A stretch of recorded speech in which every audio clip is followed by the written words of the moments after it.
Good morning बच्चों, निकालिए fifth class की हिंदी की बुक।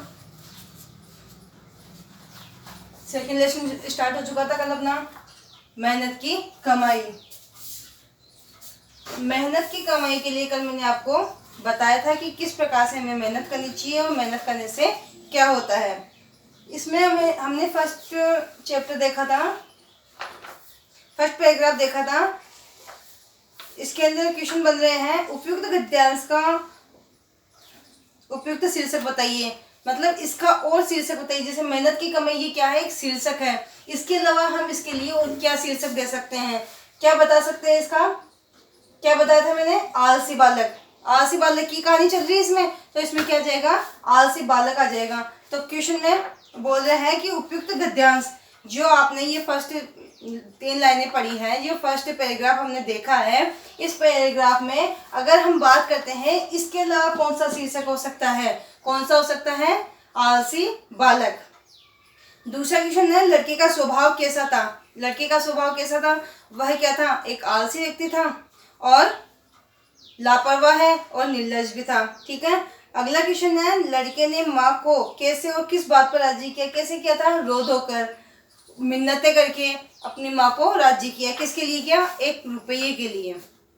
परिश्रमी शब्द का विलोम शब्द गद्यांश में से छांट के लिखिए। परिश्रमी शब्द का विलोम शब्द क्या होता है, परिश्रम, मेहनत करना, परिश्रम करना। तो इसका विलोम क्या हो जाएगा, क्या हो जाएगा, आलसी। क्या होगा, आलसी। अगर कोई मेहनत नहीं करेगा, काम नहीं करेगा, तो हम उसको कहेंगे तो आलसी व्यक्ति। यही कहते हैं, जो मेहनत करता है उसको हम परिश्रमी कहते हैं, और इसका उल्टा क्या हो जाएगा, आलसी। जिसमें ये आंसर भी दिए गए हैं, तो ये आपको करने हैं और याद भी करना। नेक्स्ट देखते हैं पैराग्राफ, देखिए आगे सेकंड वाला। इसमें शब्दार्थ दे रखे हैं 1-2, देखिए। झट, तुरंत। किसी काम के लिए बोलते हैं कि झट से कर लो, मतलब तुरंत कर लो, बगैर देरी किए हुए कर लो। तरस, दया, किसी पर दया करना, तरस करना। रात्रि, रात्रि का क्या बताया गया है, रात। ठीक है। देखिए, रात को बाप ने पूछा, बेटा तूने क्या कमाया। वो अपनी माँ से 1 रुपया लेकर आया था, तो रात को आकर बाप ने पूछा, बेटा तूने क्या कमाया। लड़के ने झट से क्या बताया, तुरंत 1 रुपया निकाल कर दे दिया। वो किसने दिया था, उसकी माँ ने दिया था। अनुभवी पिता समझ गया, उसने कहा जा कुएं में फेंका, क्योंकि उसने मेहनत से नहीं कमाया था तो डाल के आता ही, तो उसने कहा इसको कुएं में फेंका। लड़के ने झटपट जाकर रुपया कुएं में डाल दिया। अगर वो 1 रुपया उसने मेहनत से कमाया होता तो उसको इतना दुख होता अगर कुएं में डालने का, कि साफ मना करता कि मुझे नहीं डालना, क्योंकि उसकी कमाई हुई नहीं थी। तो उसको मेहनत की कमाई पर क्या था, उसको अहमियत नहीं पता थी कि मेहनत की कमाई क्या होती है, कैसे होती है। 1 रुपये की अहमियत कैसे जानेगा। तो वो तो रो धोकर लेकर आया था, आलस्य रूप में था, पड़ा हुआ था। बस माँ ने आई और माँ के क्या की, उसको 1 रुपया दे दी। लड़के ने झटपट जाकर कुएं में पैसे डाल दिए। अगले दिन पिता ने कहा जा कुछ कमा ला।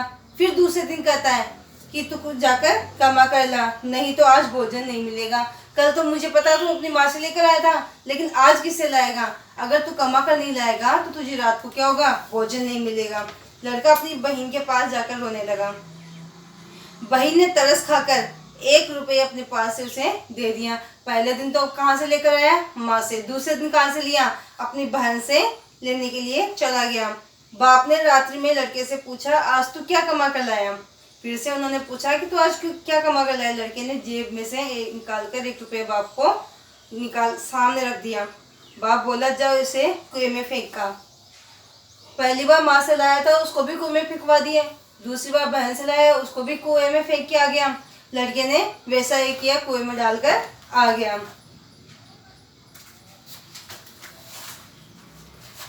उसके बाद देखिए तीसरा पैराग्राफ। अनुभव पिता ने पत्नी और बेटी को बाहर भेज दिया। अब उसको पता लग गया कि पहले तो माँ देगी और फिर उसकी बहन दे देगी, तो उसने क्या किया, दोनों को ही बाहर भेज दिया। पिता ने बेटे से पिता ने बेटे से प्रातः उठने पर कहा, जा कुछ कमा कर ला, नहीं तो रात को भोजन नहीं मिलेगा। फिर से उन्होंने वही बात कही, क्योंकि अब पता है कि दोनों घर पे नहीं है, अब तो कुछ ना कुछ कार्य करेगा ही। बेटा दिन भर सुस्त बैठा रहा, उसकी आंखों से आंसू बहते रहे, कोई उसकी सुध लेने वाला न था। जो दोनों थे उनको तो उन्होंने बाहर भेज दिया था और खुद भी चले गए थे। विवश होकर संध्या के समय यानी शाम के समय वह उठा और बाजार में मजदूरी खोजने के लिए चला गया। एक सेठ ने कहा, मेरा यह संदूक उठाकर घर पहुंचा दे, मैं तुझे क्या दूंगा, 4 आने दूंगा। तो इस प्रकार से वह मेहनत करने के लिए बाहर जाता है। आगे क्या होता है इसकी बात करते हैं हम कल। Thank you.